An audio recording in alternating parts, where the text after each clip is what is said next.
Primeira coisa, ter ansiedade é normal, tá, gente? É normalíssimo. Ansiedade e medo é a mesma coisa. Para o cérebro é a mesma coisa. Tá. E quem não é ansioso até tem um certo medo. Porque, por exemplo, um psicopata não tem ansiedade, né? Ele não funciona esse sistema límbico. O grande problema da ansiedade não é ter, é quando ela é em excesso e começa a trazer problema. Que aí a gente diz que tem os transtornos de ansiedade. Tá. Medo e ansiedade são duas faces da mesma moeda. Por exemplo, se você não tem ansiedade ou não tem medo, você atravessa uma rua sem olhar. E provavelmente você vai ser atropelado. Então, é normal a gente ter isso. Isso que você falou é da bioquímica, altera a bioquímica. É genético, tem um componente genético. Você herda ter uma personalidade mais ansiosa ou menos ansiosa. Então, é tudo junto, tá? Não dá para separar. Por exemplo, qual a diferença de medo, ansiedade, transtorno de ansiedade e estresse? É praticamente a mesma coisa. A diferença é que o estresse é a bioquímica disso tudo.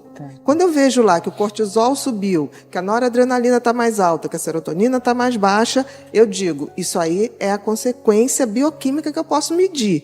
Mas a ansiedade é uma sensação de insegurança ou de que eu estou perdendo alguma coisa. Eu estou sempre com um vácuo. Tipo assim, eu devia estar fazendo alguma coisa que eu não estou fazendo, eu devia estar num lugar que eu não estou, eu devia estar sempre alguma coisa. Hoje quanto mais opções de coisas você tem, mais ansioso você fica. Porque a ansiedade faz com que eu tenha que tomar decisões, escolher. Então, por exemplo, se você tiver 5 sucos, você vai ficar confuso e ansioso para escolher. Se você só te for oferecido um suco, olha, eu tenho suco de melancia, você vai aceitar, ok. Você não vai entrar em deliberação, porque a ansiedade é isso ou aquilo. Não, mas pode ser aquilo também.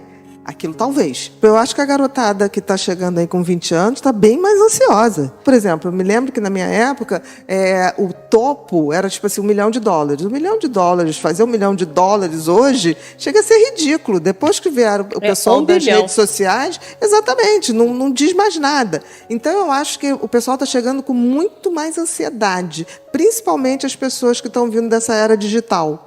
Porque você hoje pode fazer, por exemplo, o dono do Face, o dono do Google, eles fazem bilhões de dólares muito cedo. Eu acho que a gente vai ter um problema dessa geração digital, que é o que fazer depois que eu já fiz tudo. Eu cheguei no topo do mundo. Por isso não é à toa que no mundo inteiro, onde você tem uma sociedade mais digitalizada, você hoje tem um problema que é o contrário. Os jovens que sobressaem muito, eles estão deprimindo, né? Que, por exemplo, as crianças estão entrando hoje no ensino fundamental, eles vão trabalhar com coisas que ainda não existem. Então, assim, nós vamos ter que aprender a navegar nas incertezas. Ou a gente vai aprender, ou vamos morrer pelo meio do caminho. Mas, enfim. As pesquisas dizem que a gente tem neuroplasticidade. O que significa isso? Se eu mudo meu comportamento, eu mudo meu funcionamento cerebral. Se eu mudo meu funcionamento cerebral, eu também posso mudar meu comportamento. É uma mão de duas vias. E isso pode ser feito de várias maneiras. Agora, por exemplo, a gente hoje usa muito a neuromodulação, por exemplo, o neurofeedback. Você aprende a ver o teu cérebro funcionando, literalmente, e você começa a modular a tua reação de ansiedade. Então, você começa a controlar a respiração, você começa a controlar batimentos cardíacos. Eu fiquei com uma curiosidade. Você vê o quê? Num programa de computador? Você vê num programa de computador. Você faz um mapeamento do teu cérebro, você vê atividade elétrica em todas as áreas e você vê a sua reação. Por exemplo, se você quiser ver um filme de terror porque isso te estressa, você bota lá e você vê como o teu cérebro lida. E você vai aprendendo a modular as suas reações físicas para mudar o teu comportamento. Quer dizer, o ser humano a gente tem muito mais possibilidades, mas a gente tem que saber muito o que a gente quer, né? Eu sempre digo, você tem que ter propósito de vida e saber para onde você está indo. Não necessariamente para ir a um lugar, mas o que você está esperando da tua vida, porque senão a gente não chega. Essa pressão em cima do que o jovem vai fazer não é uma das causas de ansiedade maior em relação ao resto da vida dele? Eu acho que não. Eu acho que o mais importante hoje é que as pessoas saibam que nós vamos ter várias profissões durante a vida. Então a gente pode abraçar a ansiedade. Eu acho que abraçar a ansiedade também é abraçar o autoconhecimento, porque as pessoas estão muito buscando conhecimento, mas não sabe como funciona.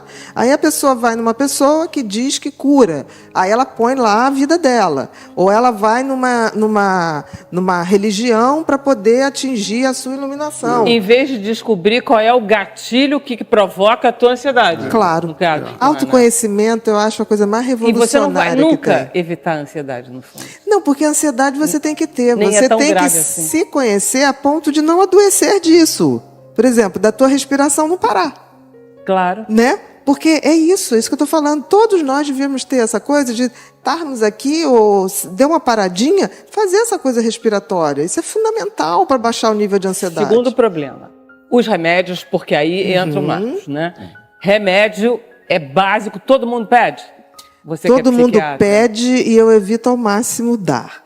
Por exemplo, tarja preta, que são os calmantes. Tarja preta são os calmantes. Pessoas tomam como se fosse, assim, água. E eu digo o seguinte, é muito bom calmante, SOS. Calmante não é Eu para concordo tratar. com você. Calmante não é Concordo. tratamento. Então eu vejo pessoas chegarem no meu consultório e falam, eu tenho pânico há 10 anos, mas eu me trato. Eu falei, mas você se trata? Trata, é. Aí a pessoa está tomando calmante há 10 anos, porque foi num médico, o médico deu, ela foi conseguindo as receitas. Isso não é tratamento. Isso é como você dar Donvaldina para uma febre. É igualzinho, não tem diferença. Então, o que a gente vê é que as pessoas ou então saem tomando antidepressivo para tratar a ansiedade, que também não é bem assim. O que eu vejo hoje, as pessoas estão abusando tanto de medicação que os remédios não estão mais fazendo efeito. Literalmente não Isso, estão mais mas fazendo dá efeito. para tratar ansiedade sem remédio. Dá Em para algum- tratar. Se você chega numa fase aguda, por exemplo, o transtorno do pânico, não dá para você não usar remédio no início. Porque a pessoa chega desesperada e tipo Já assim, vi. vou morrer. Então você tem que baixar. Baixou aquilo, você começa o processo de autoconhecimento, a questão de exercícios respiratórios, a questão da acupuntura. A pessoa vai entendendo como o organismo dela funciona. Porque como é que eu posso ser protagonista da minha história se eu não sei como eu funciono? Tudo é autoconhecimento, então. Não tem como. Eu acho até que os velhos diários eram coisas de autoconhecimento muito interessantes, que ninguém mais faz diário, Não? né? Eu tenho pacientes que levam coisas escritas, se comunicam comigo por coisas Isso é muito escritas. legal. Mas você está falando uma coisa, as pessoas não sabem mais contar suas histórias. É. As pessoas falam assim, a minha primeira consulta dura 2 horas, pelo menos. E eu falo, começa a falar da sua vida desde que você se lembra. Ah, mas precisa isso? Mas eu vim aqui só porque eu estou com pânico. Eu falei, não, mas você não nasceu com pânico. Chegou assim, a pessoa não sabe. Então agora eu estou pedindo, quando vai marcar a primeira vez, eu falo, traz um resumo da sua vida. Olha Para a só. pessoa Legal, ler. legal, claro. Porque legal, assim, legal. eu peço um e-mail, peço para a pessoa me dar um Legal. resumo. As Porque senão... pessoas têm dificuldade de falar de si mesmas, né? Mas eu acho assim, tem dificuldade, tem pessoas que têm maior dificuldade, por isso conseguem escrever, mas tem pessoas que nunca pararam para, tipo assim, o que seria o livro da minha vida? Tem gente que não escreve É nem a engraçado, introdução. É verdade. É verdade. Não tem mais esse hábito. Porque assim, o cérebro sempre vai escolher o caminho mais fácil. Se ele conhece aquele caminho, ele vai repetir, mesmo que os resultados sejam ruins. Mas ele vai repetir porque ele sabe aquele caminho e te deixa numa zona de conforto. O que te deixa ansiosa, Beatriz, ainda hoje? O que eu poderia estar fazendo de melhor que eu não estou? A Buracos gente todos. nasce ansioso ou a gente se torna ansioso? Todo mundo tem algum nível de ansiedade, uns mais, outros menos. Mas não ter ansiedade significa que você é uma pessoa fria e calculista.